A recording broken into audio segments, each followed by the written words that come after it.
Saraswati sheets బదలాయింపు వ్యవహారానికి సంబంధించి నేషనల్ కంపెనీ లా ట్రిబ్యునల్లో జరుగుతున్నటువంటి ఒక విచారణ ఏదైతే ఉందో ఆ విచారణ సందర్భంగా తాజాగా ఇటు వైఎస్ జగన్మోహన్ రెడ్డి గారి తరపున వాళ్ళ న్యాయవాది నిరంజన్ రెడ్డి అండ్ విజయమ్మ గారి తరపున వాళ్ళ న్యాయవాది చాలా ఆసక్తికరమైనటువంటి వాదనలు వినిపించారు.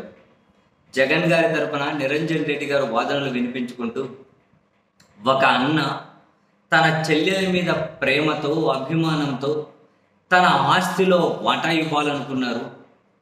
నోట్ వన్ వర్డ్ హియర్, ఆ ఆస్తి జగన్మోహన్ రెడ్డి గారు అంటే అన్నగారి సొంత ఆస్తి, తండ్రి ఆస్తి కాదు, తండ్రి నుంచి వారసత్వంగా వచ్చిన ఆస్తి కాదు, అటువంటి ఆస్తులు పంపకాలు అయిపోయాయి. సో జగన్మోహన్ రెడ్డి గారికి సంబంధించిన ఆస్తి ఒక అన్న చెల్లెల మీద ప్రేమ అభిమానంతో ఇవ్వాలనుకున్నారు. ఆ ఆస్తికి సంబంధించి కొన్ని కోర్టుల్లో వివాదాలు కేసులు ఉన్నాయి కాబట్టి అది సమసిపోయిన తర్వాత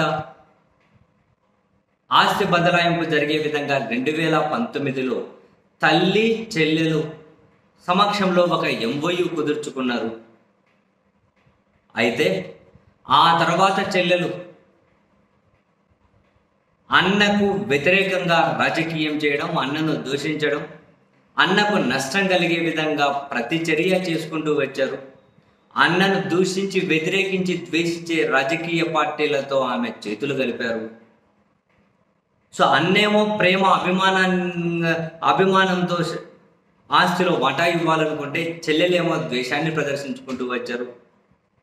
ఆ సమయంలో అదిగో నేను ఎంఓయు రద్దు చేసుకుంటాను, నా శత్రువులతో చేతులు కలిపిన చెల్లికి నేను ఎందుకు ఆస్తి ఇవ్వాలి అని అన్న భావించి పద్ధతి మార్చుకోమని చెప్పి 2-3 సార్లు చెప్పారు. కానీ చెల్లెలు వినకపోవడమే కాకుండా తల్లి మీద ఒత్తిడి తీసుకొని వచ్చి షేర్ల బదలాయింపు చేసుకున్నారు. ఆ బదలాయింపు చేసే ప్రక్రియలో షేర్ల సర్టిఫికెట్ పోయింది అని, షేర్ బదలాయింపు ఫారం అనేది పోయింది అని చెప్పి అబద్ధాలు చెప్పారు.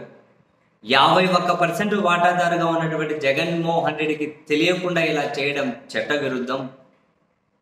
కాబట్టి ఈ షేర్ల బదలాయింపు ప్రక్రియ నిలిపేయండి, ఆ షేర్ల బదలాయింపు చెల్లదని చెప్పి తీర్పు చెప్పండి అన్నారు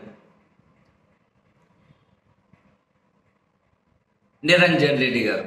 ఆ మేరకు వాదనలు వినిపించుకుంటూ అండ్ ఇక్కడ విజయమ్మ ఒక ట్రస్టీ మాత్రమేనని, షేర్ల బదలాయింపు చేసే హక్కు లేదని, అయినా మొదట చేసుకున్నటువంటి ఎంఓయు ఒప్పందమే రద్దయిపోయినప్పుడు తర్వాత షేర్ల బదలాయింపు అనే దానికి అర్థమే లేదు అని చెప్పి నిరంజన్ రెడ్డి వాదనలు వినిపిస్తే, విజయమ్మ గారి తరపు న్యాయవాదేమో ఆయన ఇప్పుడు షేర్ల సర్టిఫికెట్, షేర్ల ఫారం ఇవన్నీ ఒరిజినల్స్ జగన్మోహన్ రెడ్డి గారి దగ్గరే ఉన్నాయి, అవన్నీ పోయాయి అని చెప్పి షర్మిల గారు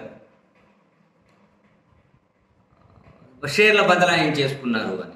అతి క్రమంలో ఇంకొకటి, ఆ కంపెనీలో డైరెక్టర్గా ఉన్నటువంటి యశ్వంత్ తరపు న్యాయవాది మేము బోర్డు మీటింగ్కు వెళ్ళకపోయినా కూడా వెళ్ళినట్లు పత్రాలు సృష్టించారు అని చెప్పి తాను ఒక వాదన వినిపించారు.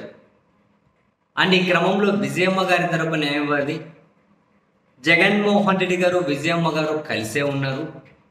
జగన్ గారికి వాళ్ళ తల్లి విజయమ్మ గారు అంటే ఎనలేని ప్రేమ గౌరవం ఉంది. సో ఒకే ఇంట్లో కలిసి ఉన్నప్పుడు ఈ original documents, share documents Jaganmohan Reddy గారి దగ్గర ఉంటే ఏంటి, విజయమ్మ గారి దగ్గర ఉంటే ఏంటి, జగన్ గారి దగ్గర ఉన్నా కూడా విజయమ్మ గారి దగ్గర ఉన్నట్లే భావించి మేము ఆ షేర్ల బదలాయింపు చేశాము. సో ఈ కొడుకు తల్లి అంటే ప్రేమ ఉంది కాబట్టి, ఇద్దరూ ఒకే ఇంట్లో ఉన్నారు కాబట్టి జగన్ గారి దగ్గర ఉన్నా కూడా ఆ డాక్యుమెంట్స్ విజయమ్మ గారి దగ్గరే ఉన్నట్లు భావించమని చెప్పి నేషనల్ కంపెనీ లా ట్రిబ్యునల్ ముందు వాదనలు వినిపించారు. ఇంట్రెస్టింగ్, ఇద్దరు కలిసే ఉన్నారు, జగన్ దగ్గర ఉన్నా కూడా విజయమ్మ గారి దగ్గర ఉన్నట్లే భావించాలి అనే ఆర్గ్యుమెంట్. సో ఇద్దరి వాదనలు విన్నటువంటి ట్రిబ్యునల్ తదుపరి విచారణ ఈ నెల 20వ తేదీకి వాయిదా వేసింది.